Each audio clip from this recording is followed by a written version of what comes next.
Sebelum menonton video ini, jangan lupa di like, subscribe, dan klik tombol loncengnya. Terima kasih. Assalamualaikum warahmatullahi wabarakatuh. Selamat pagi anak-anak. Berjumpa dengan kelas bahasa bersama Pak Asep Muhyiddin. Nah, minggu kemarin kita sudah sedikit membahas tentang teks deskripsi ya. Nah, sudah dibaca belum modul yang Bapak kirim di Classroom? Nah, kalau udah dibaca pasti sudah paham ya. Nah, pertemuan kali ini kita akan membahas teks deskripsi lebih jauh. Nah, bagaimana penjelasannya? Kita simak video berikut ini. Nah, baik, materi kita hari ini yaitu menentukan ciri isi dan tujuan teks deskripsi ya. Nah, pertama-tama, apa sih teks deskripsi itu?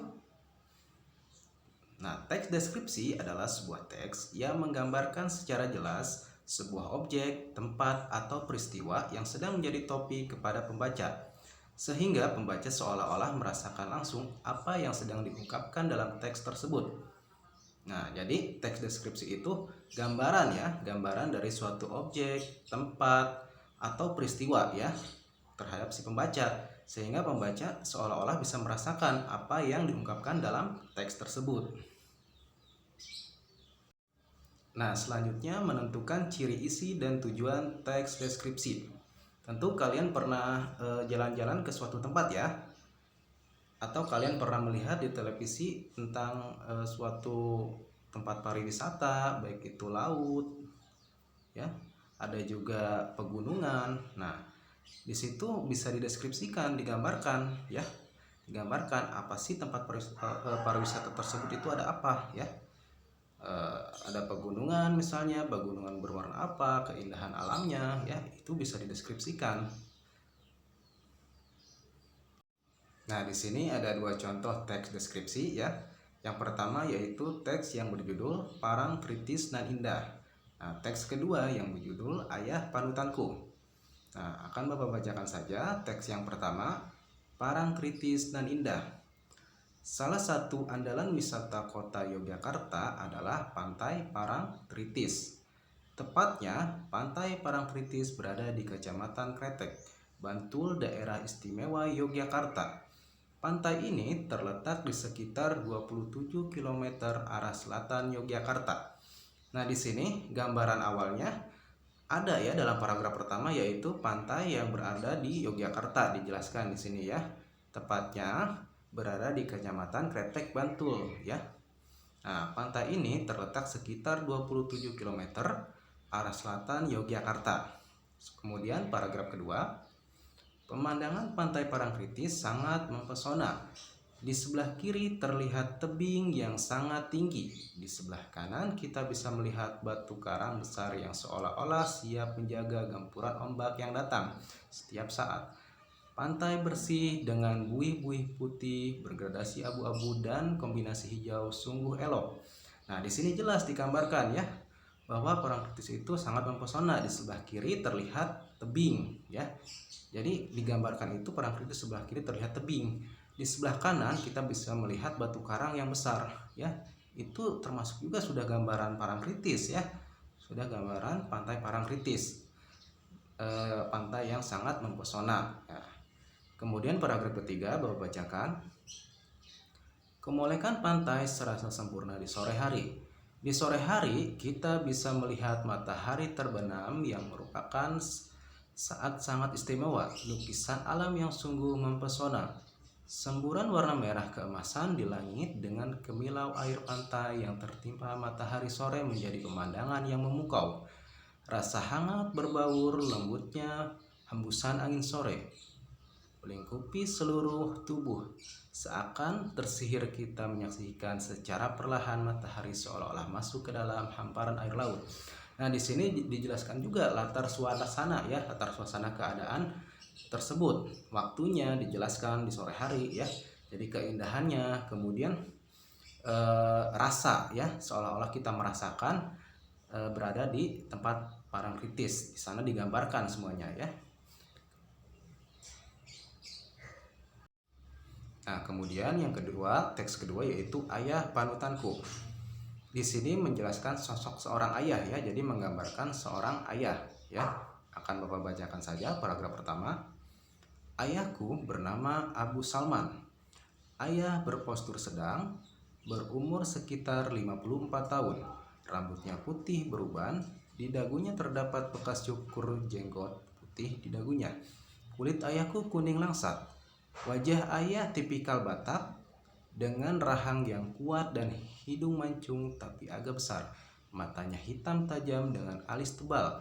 Sepintas ayahku seperti orang India. Nah, dalam paragraf pertama ini jelas di sana menggambarkan sosok seorang ayah yang bernama Abu Salman ya. Dia berumur sekitar 54 tahun, rambutnya putih beruban, di dagunya terdapat bekas cukur jenggot ya. Kulit ayahku kuning langsat, jadi kulit ayahnya yaitu kuning langsat dan wajahnya tipikalnya seperti orang India. Nah, di sini jelas menggambarkan sosok seorang ayah yang bernama Abu Salman. Kemudian yang paragraf kedua, meskipun kelihatannya mengerikan, ayahku orang yang sabar, wajahnya teduh dan selalu tersenyum menghadapi masalah apapun. Ya, ayahku adalah orang yang paling sabar yang pernah aku kenal. Tidak pernah terlihat marah-marah atau membentak. Beliau selalu menunjukkan perasaan lewat gerakan bermakna di wajahnya. Jika melihat anaknya membandel, ayah hanya menggeleng sambil berkata lirih untuk memujuknya. Di sini dijelaskan juga sifat ya, sifat karakter dari seorang ayah digambarkan sifatnya juga ya. Dia seorang penyabar ya. Nah, yang paragraf ketiga, tidak seperti orang Batak yang logatnya agak keras, ayahku sangat pendiam. Beliau irit kata, setiap belum memberi contoh langsung kepada anaknya tanpa perlu mengurai, bagai air yang mengalir tenang tetapi sangat dalam. Nah, di sini jadi ayahnya itu diibaratkan sangat pendiam ya, pendiam dan penyabar. Nah, selanjutnya yaitu mengidentifikasi ciri objek, tujuan, dan isi teks deskripsi. Nah, yang pertama yaitu ciri tujuan. Tujuan teks deskripsi yaitu menggambarkan objek dengan merinci objek secara subjektif atau melukiskan kondisi objek dari sudut pandang penulis. Nah, jadi tujuan deskripsi itu yaitu menggambarkan dengan cara merinci dari sudut pandang si penulis ya. Kemudian ciri objeknya, objek yang dibicarakan pada teks deskripsi bersifat khusus, objek tertentu yang kemungkinan berbeda dengan objek lain. Nah, jadi objeknya itu biasanya bersifat khusus dan kemungkinan berbeda dengan objek yang lain. Nah, kita ambil contoh, Bapak ambil contoh misalnya harimau. Harimau dengan burung itu tentu berbeda ya, berbeda digambarkannya ya. Merincinya berbeda juga ya, bagaimana harimau itu mempunyai taring sementara burung tidak ya. Kemudian ciri isi ya, ciri isinya bagian-bagian objek menggambarkan sesuatu secara konkret. Nah, dalam teks deskripsi digambarkan secara konkret ya, dirinci lagi. Harimau misalnya memiliki taring, terus berwarna oranye, apalagi memiliki ekor, dirinci lagi ya. Nah, harimau pemakan daging misalnya, dirinci lagi gambaran seperti harimau itu seperti apa ya. Nah, kemudian mengidentifikasi jenis teks deskripsi. Ditinjau dari bentuknya, teks deskripsi dibedakan menjadi dua kategori, yaitu teks deskripsi berdiri sendiri sebagai teks. Yang pertama itu teks deskripsi berdiri sendiri sebagai teks ya. Kemudian yang kedua, teks deskripsi yang menjadi bagian teks lain seperti cerpen, novel, lagu, iklan, dan lain-lain. Teks deskripsi tidak hanya teks deskripsi yang berdiri sendiri, tapi juga ada dalam suatu karya sastra, baik itu cerpen, novel, ya, lagu, atau iklan. Nah, selanjutnya yaitu mendaftar ciri penggunaan bahasa pada teks deskripsi. Nah, kalian amati baik-baik ya, nanti di akhir ada tugas. Nah, harus dikerjakan ya. Nah, baik, lanjut. Mendaftar ciri penggunaan bahasa pada teks deskripsi. Yang pertama yaitu ada kata umum dan kata khusus. Kemudian yang kedua ada kalimat perincian. Yang ketiga ada cerapan panca indera. Dan keempat ada pilihan kata emosi kuat. Dan yang 5 ada majas ya. Nah, akan kita jelaskan satu persatu. Nah, yang pertama Bapak akan menjelaskan kata umum dan kata khusus. Kata umum adalah kata yang memiliki makna dan cakupan maknanya lebih luas. Kata khusus adalah kata yang ruang lingkup maknanya lebih sempit. Nah, jadi umum itu maknanya lebih luas, sementara khusus itu maknanya lebih sempit. Contohnya, Bapak ambil contoh dari kata ikan. Ikan itu masuknya ke umum karena luas ya, bisa ikan apa aja. Sementara khususnya Bapak ambil ikan lele. Nah, ikan lele itu kata khusus. Ikan yang hanya lele saja ya. Jadi makna umumnya ikan, kata khususnya lele ya. Nah, paham? Ada juga SMP misalnya ya. SMP itu umum. Bisa SMP apa aja. Dan Bapak ambil kata khususnya SMP Negeri 1 Serang Baru. Itu khusus SMP Negeri 1 Serang Baru. Nah, di sini ada contoh ya, contoh dari teks Parangtritis nan Indah. Kata umumnya pantai. Kata khususnya pantai Parangtritis. Teks yang kedua, ayah panutanku. Kata umumnya sabar dan kata khususnya di sini tenang. Sabar itu cakupannya lebih luas ya. Sementara kata khusus yaitu tenang. Tenang itu tidak banyak orang yang memiliki ketenangan ya. Sabar juga tidak banyak orang yang memiliki ketenangan. Itu kata khususnya tenang ya. Nah, yang kedua yaitu kalimat perincian. Kalimat perincian adalah kalimat yang berisi penjelasan mengenai suatu objek dengan terperinci. Jadi dirinci lagi ya, suatu objek tersebut digambarkan secara rinci. Nah, Bapak akan ambil contoh teks ayah panutanku. Kalimatnya ayahku orang yang sabar ya, kalimatnya ayahku orang yang sabar. Kemudian dirinci lagi. Kenapa si ayah itu bisa menjadi orang yang sabar? Dia tidak pernah terlihat marah atau membentak. Dia selalu menunjukkan perasaan lewat gerakan makna di wajahnya. Nah, jadi dari kalimat ayah seorang yang sabar dirinci lagi karena dia tidak pernah terlihat marah dan membentak. Dia selalu menunjukkan perasaan lewat gerakan makna yang sabar di wajahnya. Itu ya. Nah, selanjutnya yang ketiga yaitu cerapan panca indera. Cerapan panca indera yaitu kalimat yang berhubungan dengan indera pada manusia, yaitu seakan-akan dapat dilihat, didengar, dan dirasakan ya. Jadi teks deskripsi juga mempunyai cerapan panca indera yang seolah-olah kita bisa melihat, seolah-olah kita bisa mendengar, dan seolah-olah kita bisa merasakan ya.